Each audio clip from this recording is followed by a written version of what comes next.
Welcome to Tinks Invest. We're talking about investing, finance, and professional development.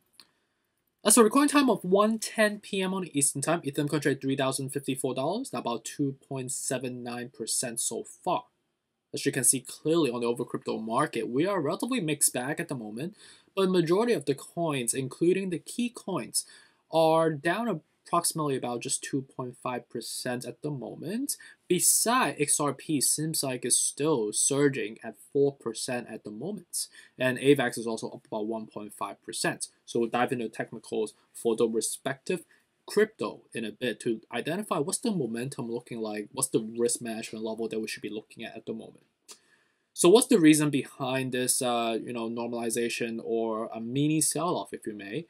It's due to the fact that with respect to recent time frame, there's been a bunch of corporate earnings that came out, as you can see, across the spectrum, like Peloton, which they are foreshadowing there's some sort of a merger or an acquisition going on between Amazon or Nike. We don't really know if the company's set up to be acquired yet, but this is like a rumor that's cultivating right now. So this is like the typical buy the rumor, sell the news type of affectation that's going on right now.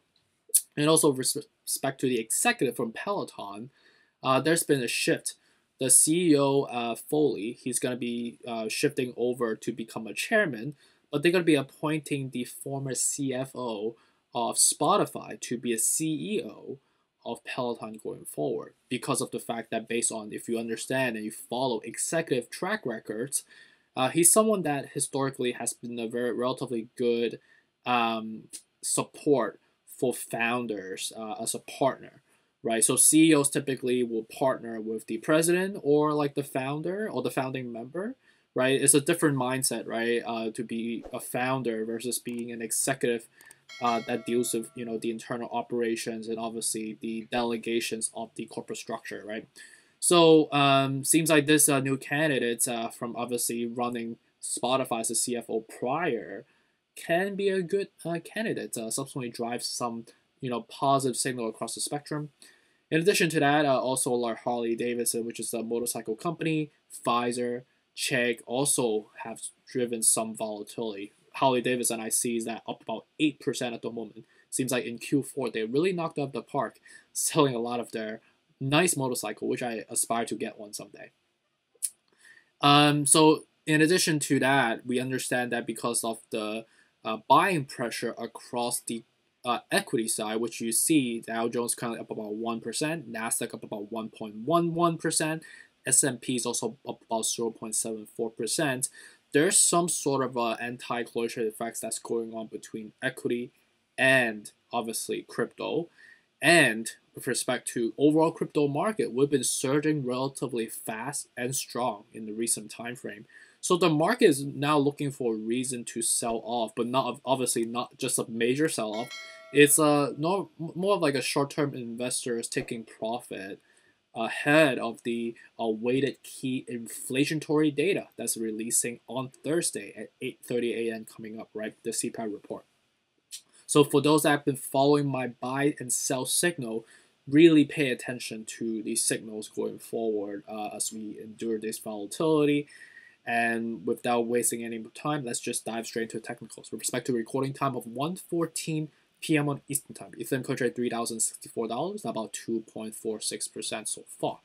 As you can see clearly, we broke below 3,158, which is the comfortable level, right? And the next level we will gradually go back down to. First, it will be obviously 3,000, but we know 3,000 is not a real level. The real level is 2,853, right? So we'll see how that goes. And I think we have a high propensity to go there because of the 55 of 70. At the same time, we're slowly showing some signs of curvature on the MACD front already.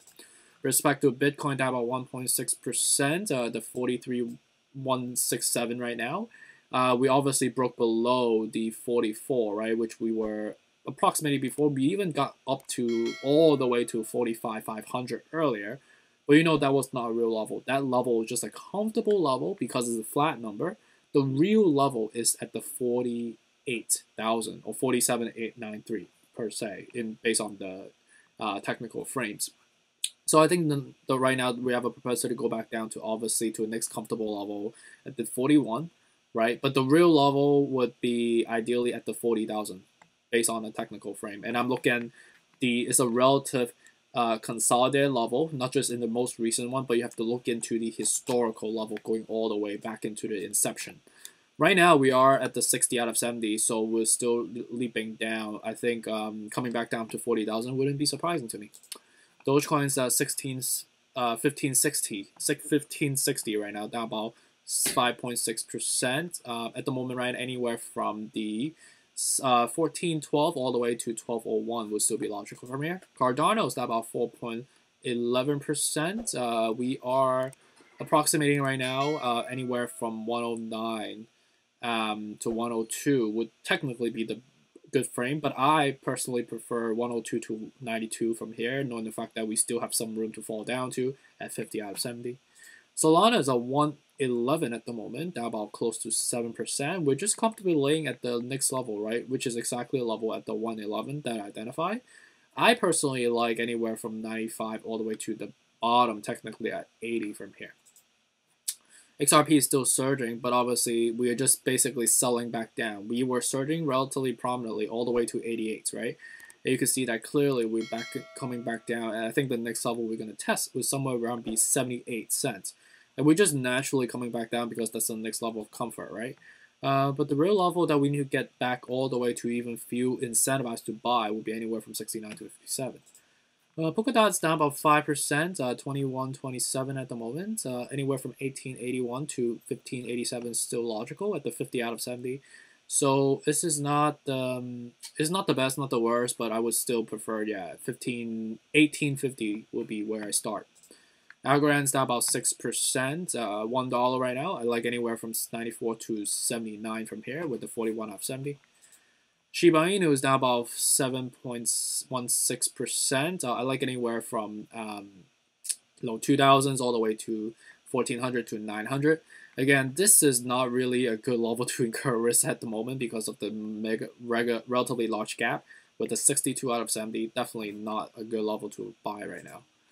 MagTech is down about 6.34%, anywhere from 142 to 120. AVAX is down about 1.87%, 59 to 50 again, right? And Luna, with the frames are again 62, 52 to 45, so we're basically $4 above 52. So at the moment at the 44 out of 70, so neutral. So not the best, not the worst. I'll wait until we come back down to below 52, I think, or ideally even 42 from here. So the current level right now is not really a sell-off, right? But I think the next couple of days, especially tomorrow, we might see some volatility ahead of obviously the inflationary data that's coming out in the morning, right? So I think towards the evening we should see some volatility, and I think there will be some news cultivated around it as well, news but more speculative, agenda, if you may, from media companies. So we'll see how that goes. I'll let you guys, keep informed with my daily updates on Patreon, and I'll release the next one coming up just momentarily before market closing today. So watch out for those signals, and hope you guys all have a great Tuesday as well, right? And I'm about to have lunch right now. So it's 1 p.m. right now. So appreciate you. Take care.